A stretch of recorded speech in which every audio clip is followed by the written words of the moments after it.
Hey guys, welcome back to my channel. Today we are going to have another Get Ready With Me where we're talking about a trending topic or something that's out in the news right now that really caught my eye. We'll be putting together this look here. I just want to remind everybody, these are going to be sensitive topics. There's a light little trigger warning here where we'll be talking about some topics that are tough to hear. Please be kind to everybody in the comment section down below. Even if you have a difference of opinion, these videos are more than anything meant to spark up conversation, to open the dialogue, and to kind of see where everybody's coming from. And if you're an asshole to anybody in the comments, I'll just block you. So anyway, let's get started. Don't forget to like the video if you like what you see. Consider subscribing. This is the second Get Ready With Me where we talk about some trending topics or news that are out there. People really seem to like the first one that I did, so I'll just kind of keep doing them once a week. And we can just talk about anything that's coming up. While I do that, I am getting ready for my day. All of the makeup will be listed down in the description box below.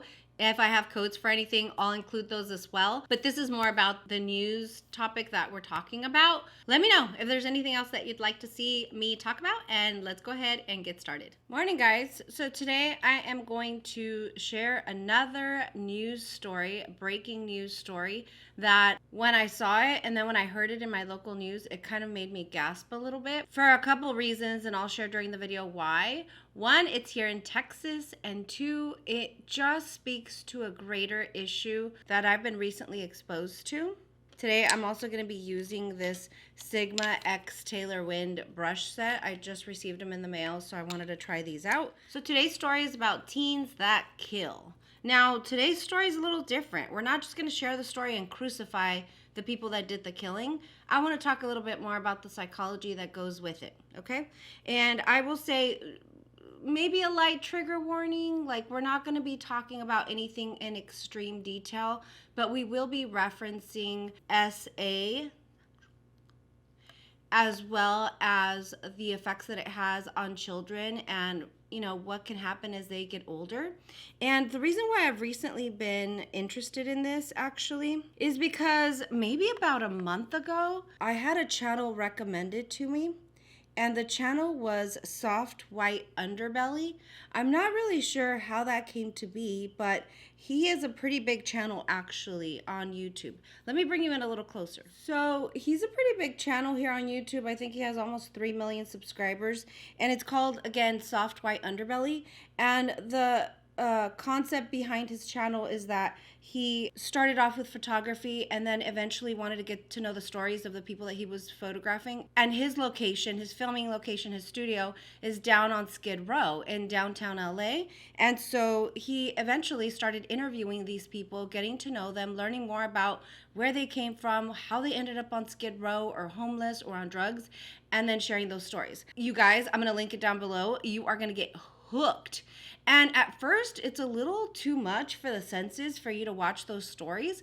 But after a while, you watch the stories and you understand where they're coming from. You're not making excuses for the choices that these people have made, but at the same time, like, you start to see a pattern. One of those patterns is going to be abuse as a child. Abuse that as parents and as adults that we're supposed to be taking care of you sometimes cross the line on. And I am talking about doing inappropriate things to children, and you start to see the negative effects that it has on individuals. Now, I've known people in my life that did experience that type of abuse that for the most part, you could say are functioning adults. They do struggle with some psychological issues, but for the most part, they're functioning. They're in society, you know, can hold jobs, are not addicted to drugs or substances, things like that. And so I would say, you know, I have known people like that. But there's a big majority of people that, I guess that's why this channel is one that you really can't look away from, because he goes and he talks to the people that most of us would not spend time getting to know. You know, we meet them at their worst as they've gone through a lifetime of abuse, and we just don't stop to think about them even. And I mean, I'll say that for myself. Like, I just don't know anybody like that. Well, today's story, let's go back to what today's story is about. Today's story is about teens that killed a parent. Now, on January 20th, which literally was just, 10, 12 days ago, 3 teens in Texas killed someone. And immediately when I saw the story, I was just like, well, I don't know, is that really murder or premeditated, or is that like a crime of passion? So let me tell you what happened. In the area of McAllen, Texas, or by the Rio Grande area of Texas, there was two teens. There was an 18-year-old Alejandro and 17-year-old Christian. And these two teen boys lived with their mom and their 9-year-old little sister in a trailer park, I guess you could call it. Their 9-year-old little sister was their half sister. The mom had remarried or joined with someone. They had a stepdad, 42-year-old Gabriel Quinintella, and lived in this trailer park. Well, one day these two boys come home and they find their little sister crying, telling their mom this crazy story. And essentially what she was saying was that her dad, Gabriel Quinintella, had been inappropriately touching her or doing things that he wasn't supposed to be doing. And, she was crying. So immediately when these boys hear the news, they become enraged. Like, they just lose their shit, you guys.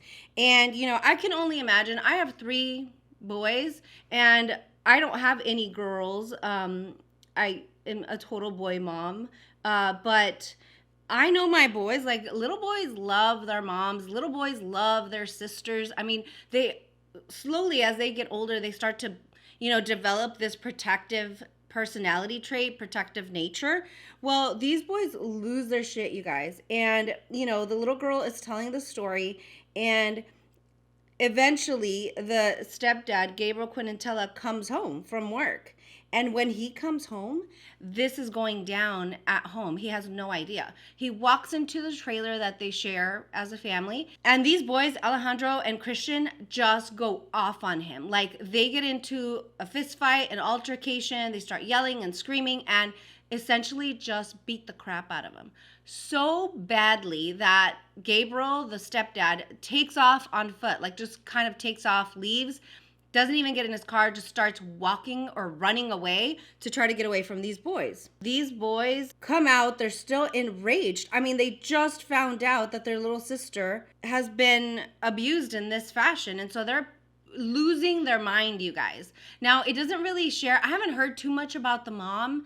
I researched a little bit, and I didn't really hear too much. Like, did she try to talk them down? Like, have things like this happen before, and it was just something that was building up in the home? Like, we just don't know. We just know that this day, when the little girl came and shared what was happening, it just kind of popped things off. So the stepdad takes off on foot, running, I would assume, or walking away very quickly. Just got the crap beat out of him by these two boys, and they take off after him.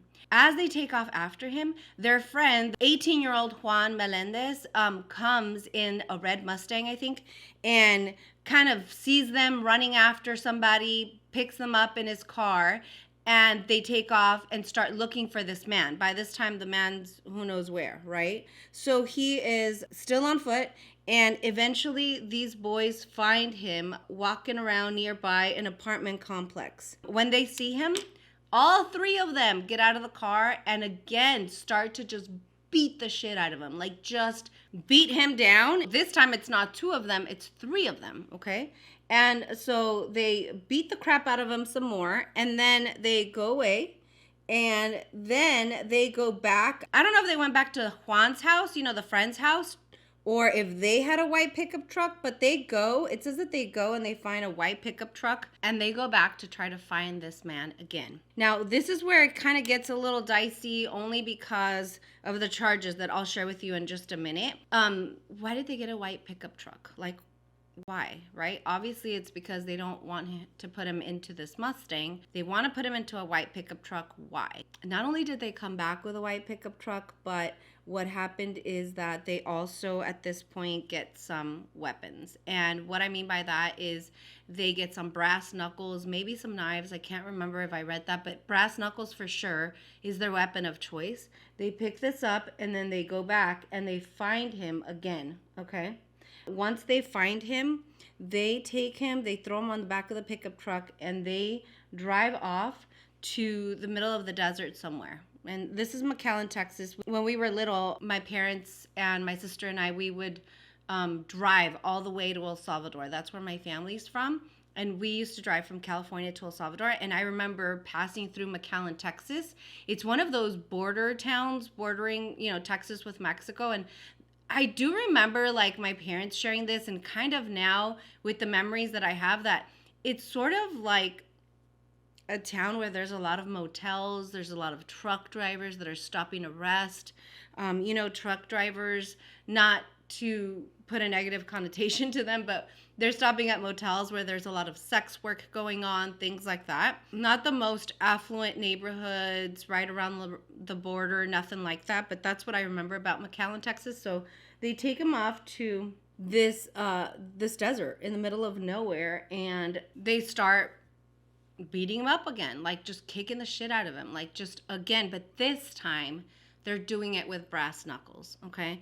I don't know where they got the brass knuckles. I don't know where they got the white truck. I just don't know. So what the reports say at this time is that they take him to the middle of nowhere. They kind of beat him up with these brass knuckles in the desert somewhere, and then they just leave him either there or they drive him to another location, but it's a desolate location. It kind of looks like a field, and they just take off, okay? So hours later, this man is found in this field by a farmer, just a local farmer, and the farmer calls the police. They come out, and they find that he has died. He has succumbed to his injuries, okay? I don't know how they determined that he wasn't dead at the time that the boys left him, but that's what they say. So maybe this is just what the boys shared. We don't know. Okay, so they call the cops, and these boys are picked up and arrested. They are being held on, this is crazy, you guys. They're being held, the two 18-year-olds, Alejandro and Juan, are being held on $1 million bond. The 17-year-old Christian, he's being held on a $500,000 bond. And the charges that the district attorney has shared in a press conference for the 18-year-old Alejandro, so the older brother, the charges are going to be aggravated assault and engaging in organized criminal activity. For the 17-year-old brother Christian and the friend Juan Melendez, the charges are capital murder, aggravated assault, and engaging in organized criminal activity. Now, I don't really know too much about like what the process is, when someone's arrested and how they determine what the charges are going to be. I would guess that it has to do with like initial interviews of these kids, like how involved were they, what was each person doing at the time of the crime. And so I'm thinking that's why. Okay, so here's the thing with this capital murder charge. I Googled what capital murder is defined as. And although definitions vary from state to state, municipality to municipality, here is one that I felt was pretty common in what I was finding. And it says that capital murder is murder that may be punished by death. Capital murder involves murder plus some type of aggravating circumstance, such as murdering a police officer or firefighter while they are on duty, murdering a person while committing another felony like rape or abduction, or murdering a child. Each state has its own criteria for when capital murder is charged. And this was one of the more common definitions of what capital murder is and what that charge entails.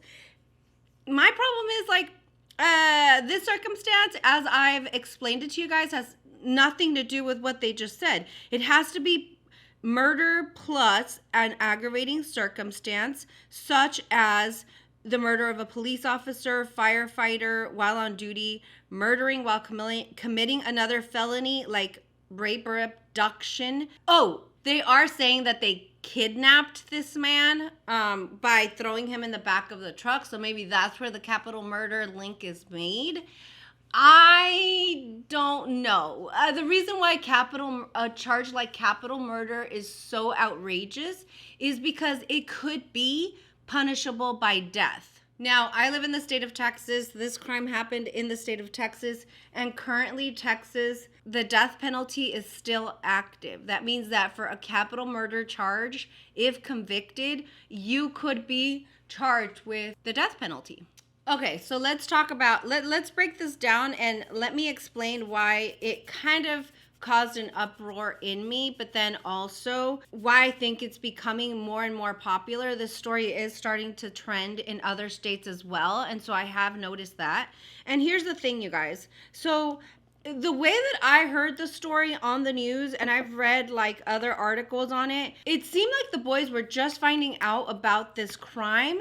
It seemed like, you know, they were caught off guard. It wasn't something that they had been noticing. It didn't seem like it was something that they kind of knew had been going on for a while. I mean, the moment that they heard this little girl crying and telling their mom what had been happening with her dad, they become enraged and they just like lose their shit. I watch a lot of true crime, okay? And from what I've learned during true crime videos and stuff like that, what I have learned is that even if you commit murder, but they can argue that it is a crime of passion.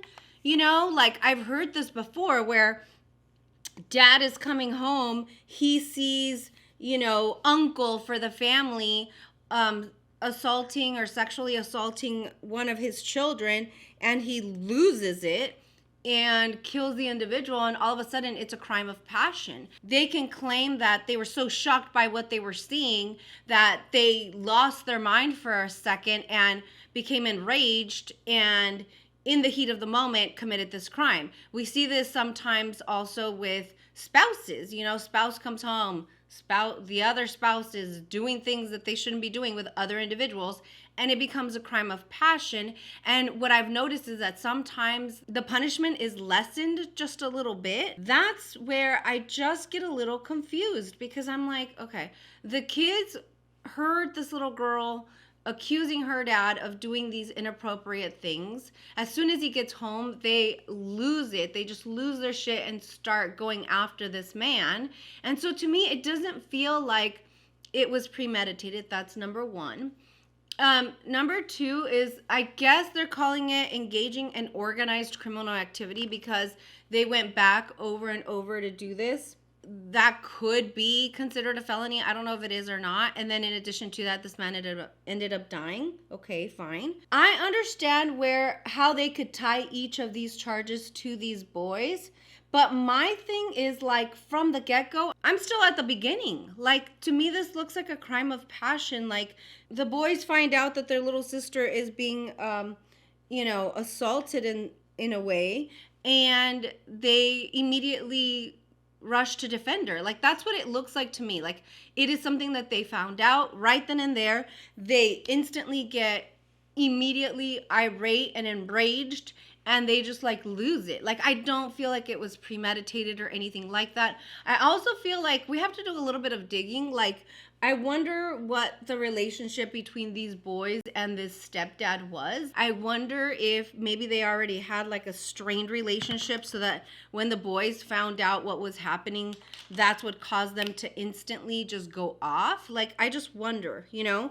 And the connection to this channel Soft White Underbelly, what I also think about when I hear about these boys and how instantly enraged they became is, we don't know if this is the only other person that the mom has been with. We know that they're brothers. We know that this is their stepdad. Did they have another stepdad? Or maybe the mom had other boyfriends where maybe these boys have experienced something like this. I don't know. Like, in addition to boys just protecting their own and being, protective and loving towards their moms and little sisters and stuff like that, I also feel like maybe it just, took them back to a really bad place. Like, maybe these boys have experienced something like this in the past. Like, we just don't know. I just think, like, to have them on $1 million bond and, to be charging them, two are barely over the age of 18, the legal age. One is 17, but to be charging them with capital murder, they could be on death row for the murder of this man that hurt their little sister. Now, here's another twist that's crazy, you guys, because not that like murder's okay. I am not saying that, like, not at all. But this man, the 42-year-old Gabriel Quinintella, I think I'm Quinintela. I think I'm saying that right. So this 42-year-old man, Gabriel, he had a warrant out for his arrest for assaulting another person. I don't know if it was another child or another person, but of a sexual natured crime back in 2019. Okay, so this guy is technically on the run. There's a warrant out for his arrest for committing the same crime that the little girl accused him of in 2019. So in my mind, I'm like, okay, you guys are seeing that there's a history of this. The little girl has said that her dad is assaulting her in this way. Not that this makes it okay, but maybe that's another piece of information that these boys had.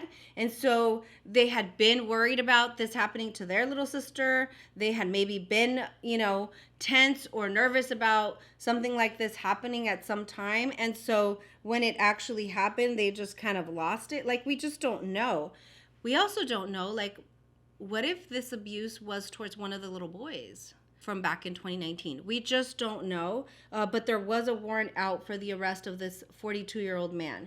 So all of things considered, like, I don't know, you guys. I don't think murder is ever the answer, obviously. Obviously, I don't think that. But in watching this channel, Soft White Underbelly, where so many people share stories about their addiction or how they got into sex work, how they have all of these psychological issues that stem from their childhood, it just kind of makes me think, like, it makes a lot of sense for these boys to become so enraged to find that their little sister was damaged in this way. Now, I would say, like, anybody would react this way, familial ties are just so strong. But in the Hispanic community, I'm going to tell you, there's two sides to this coin. Child molestation, sexual assault, that sort of thing is very, very rampant in our community amongst Hispanics.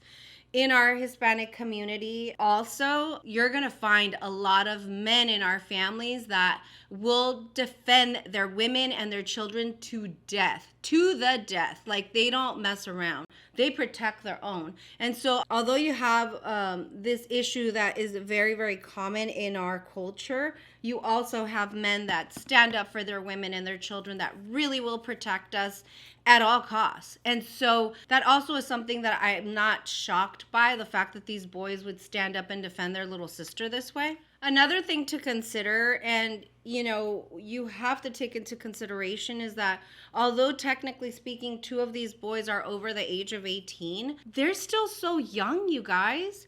I mean, it's like their brains are not fully formed yet, fully developed. Their coping mechanisms and the way that you talk yourself down and control your emotions is still not matured. And so who knows how these boys found this little girl and their mom? Who knows? Maybe they came into the house and they see this little girl just crying and devastated. They see their mom just completely shattered and broken to learn of the abuse that's been happening to her little girl. I mean, you just never know. And as boys, like I'm telling you, boys love their mom. They probably show up, find their mom just completely broken on the floor.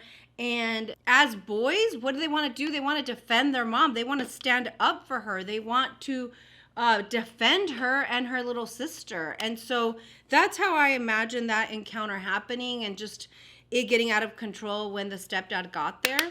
Another thing, you guys, and one that is just heartbreaking and one that I can relate with, is this boy, Juan Melendez. Now, Juan Melendez is the friend. Remember I told you guys about this 18-year-old friend that had picked them up in the car and then went and helped them get this truck? Can you imagine, like, what his family's going through right now? I talk to my boys all the time. You have to be good friends to your friends. You have to stand up for your friends. You have to be there when they need you. But like, this is crazy. He kind of took the term ride or die to the next level. I don't know. This is just so scary. As a mom that has always told her boys, like, you have to be a good friend to your friends. You have to be there for them when they need you. That shit is nuts. Like, this is not what I mean when I tell my boys this. But growing up, like, I was kind of an angry child, and maybe I'll share one day, but I don't know. My sister and I, we've been through our own share of fucking crazy upbringing. We grew up in a very violent home. I just think like I was a very angry child. My sister, somewhat, she was more of like, you know, the little sister that was a little more quiet, but I was very vocal, very angry. I used to fight a lot in school, like a lot. And just any opportunity that I could to fight. And I don't know about this boy, but I'm just like, what if he was just one of those kids that they're just like, fuck it, like, I'll back you up, you know?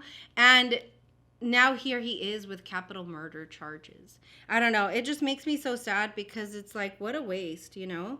What a waste. It doesn't talk about like these kids having like, you know, any criminal history or background. I guess we should do a little more digging on that. At this time, like all we know is that they were defending their little sister. What a waste. As a mom of boys, I just always think about like how my boys in their life will contribute to our community and our society and our world. And it's just like, wow, like this is crazy. The fact that they just, in my opinion, in an extenuating circumstance, a time where, you know, tensions were high, passions were high, they made this mistake, you know, and maybe this kid, Juan, is just thinking like, well, I'm just being a good friend. Could now possibly, you know, minimum sentence on capital murder is life in prison.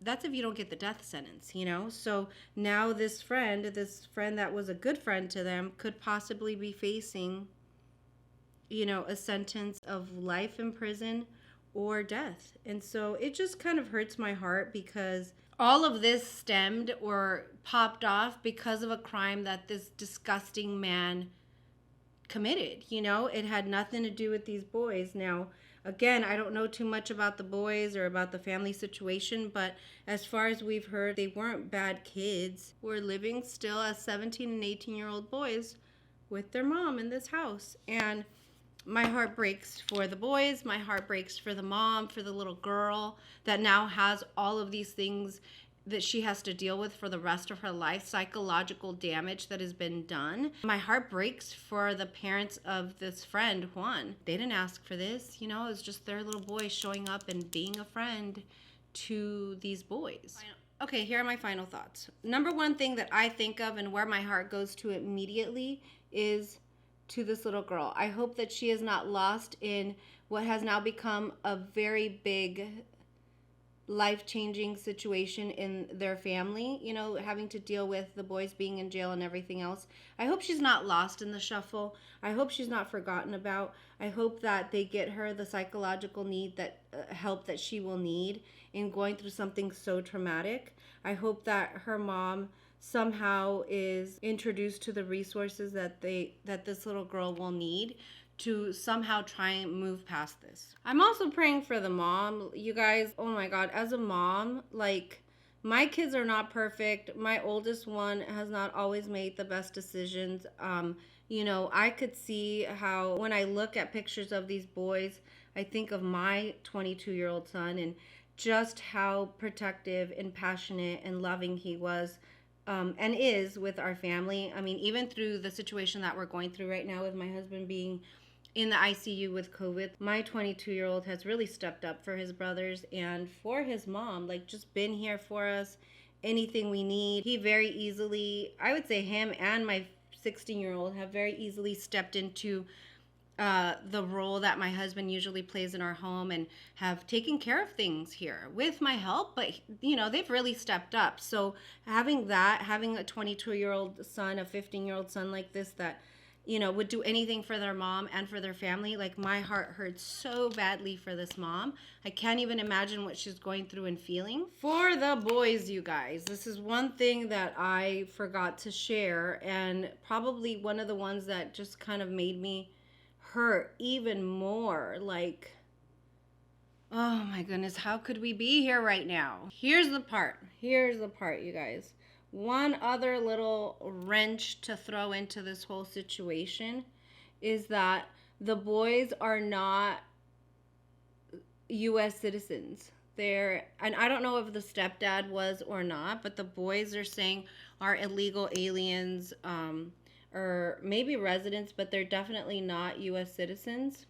here's something you guys didn't know about me. When I was in my 20s, I actually worked for the Bureau of Prisons, and I was in a low to medium security facility where inmates came from all walks of life or life of crime, from all different types of crimes.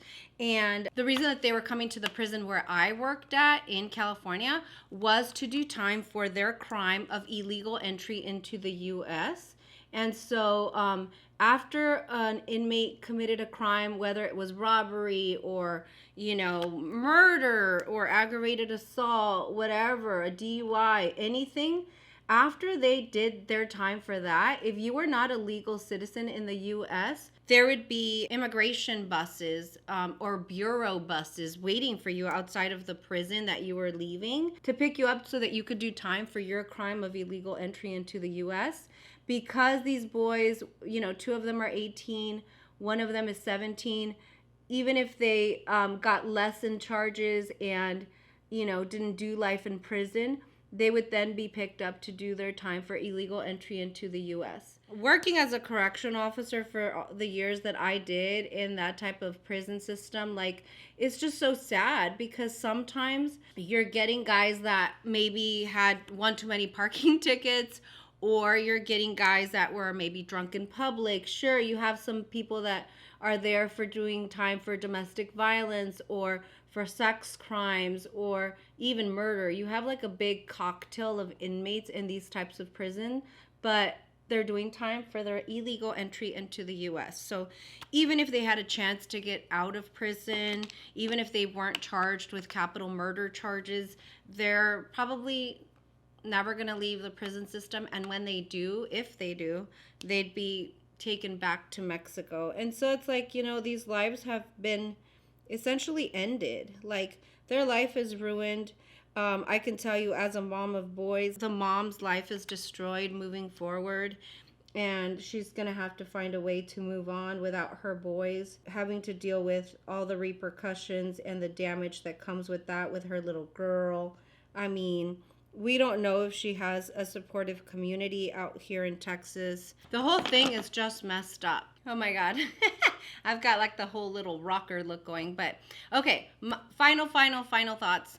As messed up as this whole situation is, yes, someone lost their life. I don't believe that anybody deserves to lose their life that way ever.